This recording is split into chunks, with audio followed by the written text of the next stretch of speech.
There was a version of this country that worked. One income, one house, two cars in the driveway, a pension that actually paid out, a vacation that didn't go on a credit card. Your grandfather probably lived it. Maybe your father.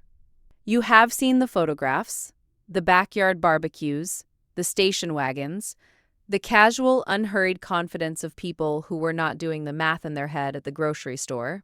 That world is gone. And every year, someone on television tells you the same thing. The middle class is shrinking. The middle class is under pressure. We must protect the middle class.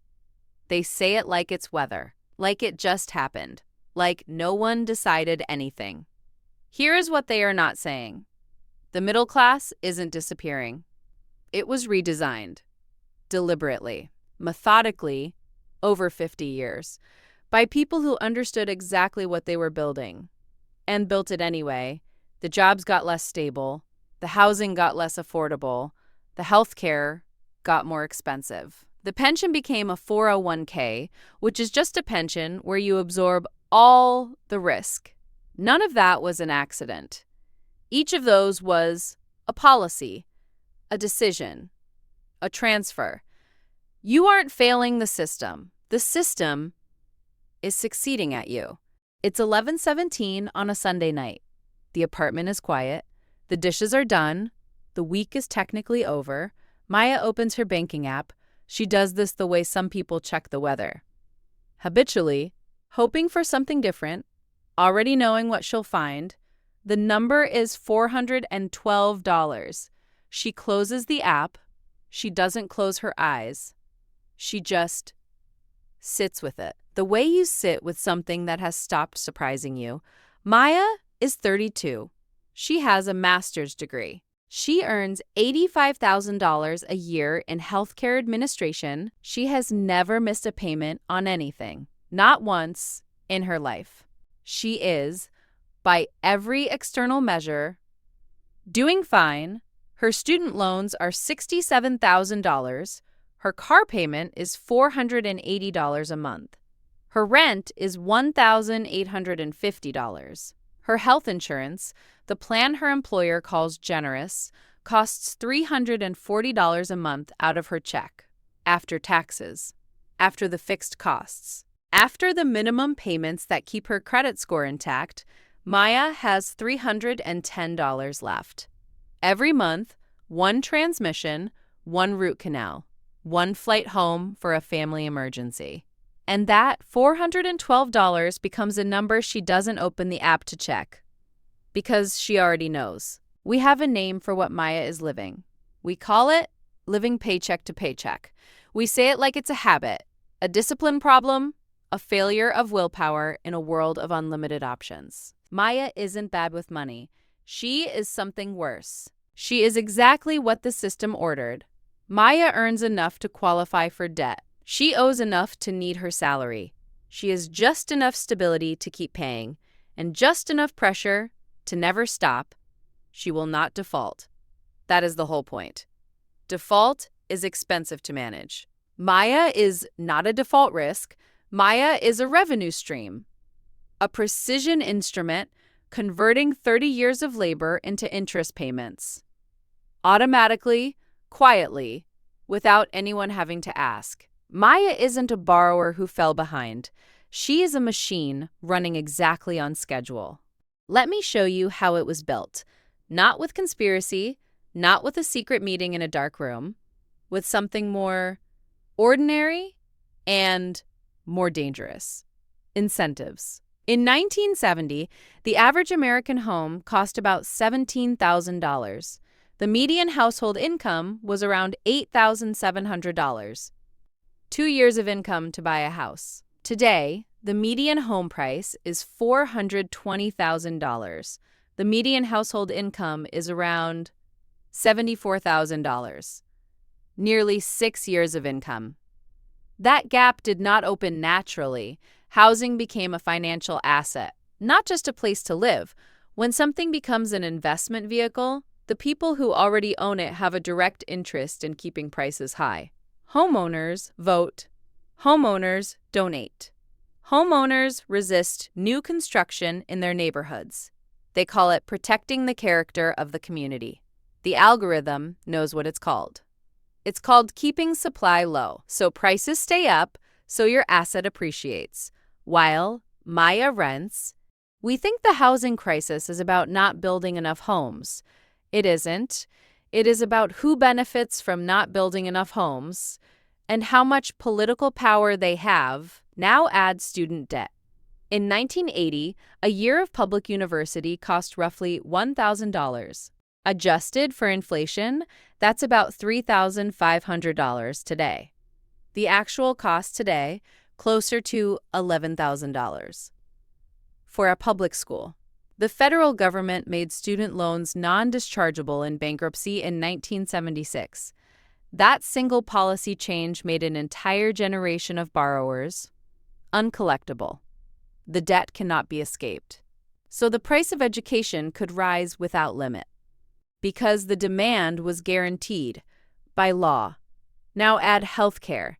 Now add the 401k replacing the pension. Now add the gig economy reclassifying workers as contractors to avoid benefits. Each breadcrumb looks like a separate problem. Follow them all together, and they form a path. The middle class is not a social category anymore. It is a buffer zone, a managed population kept just solvent enough to service debt and just precarious enough to never threaten the architecture above them. Here's the mechanism. A bank takes in deposits from the middle class, pays them 0.5% interest, and lends that money back to the middle class at 7%, 12%, 22%. The spread between those numbers is called the net interest margin.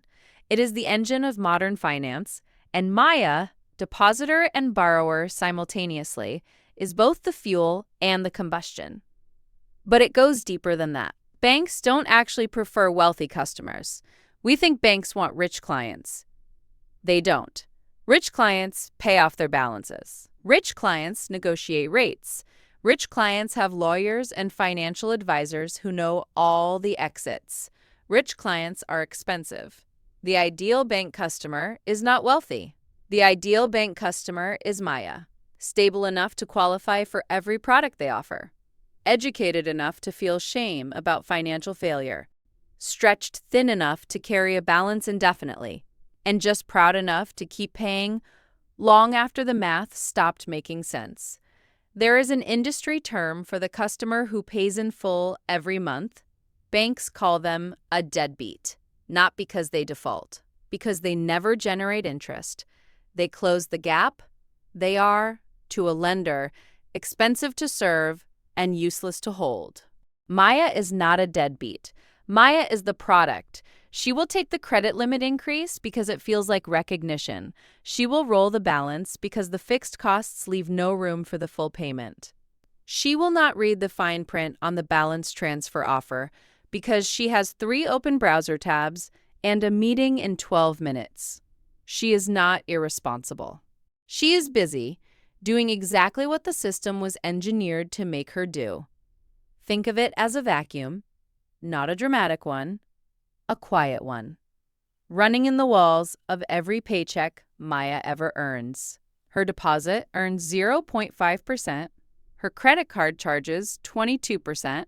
The spread flows upward, invisibly, automatically, without her consent, without her knowledge, without anyone having to ask. The malice is not in the rate. The malice is in knowing the rate is just affordable enough to accept and high enough to hold her forever. The system needs Maya just rich enough to borrow, too poor to ever stop. So why doesn't Maya just stop, downsize the apartment, drop the car payment, opt out of the signal, live on less, buy back some room? Because Maya is a peacock. Not by choice, by biology. Biologists call it the handicap principle. A visible, costly display signals fitness. The more it hurts to maintain, the more convincingly it says, I am still here, I am still viable. I have not fallen. And in 2026, the middle-class costume is load-bearing. Maya's neighborhood sends a signal before she speaks. Her car tells her colleagues something before the meeting starts. Her zip code follows her children to school. Her clothing choices are read before her resume is. Americans spend an estimated $1.4 trillion per year on what researchers call status maintenance. Cars bought for image, rents paid for zip codes, schools chosen for social sorting, not education, clothing that costs triple for a logo that communicates one thing: I have not slipped. This is not vanity. This is survival strategy. Falling visibly below the middle class is its own poverty. Social, professional, quiet, and permanent in ways that numbers alone cannot capture. We think staying in the middle class is the safe choice. It isn't.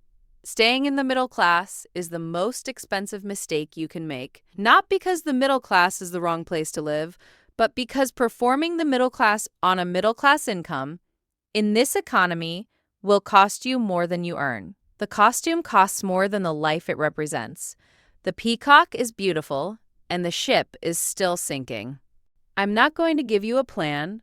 I'm not going to tell you which account to open, or which number to call, or which 3 steps to take before Friday, because the problem was not built in 3 steps, and it will not be dismantled in 3 steps.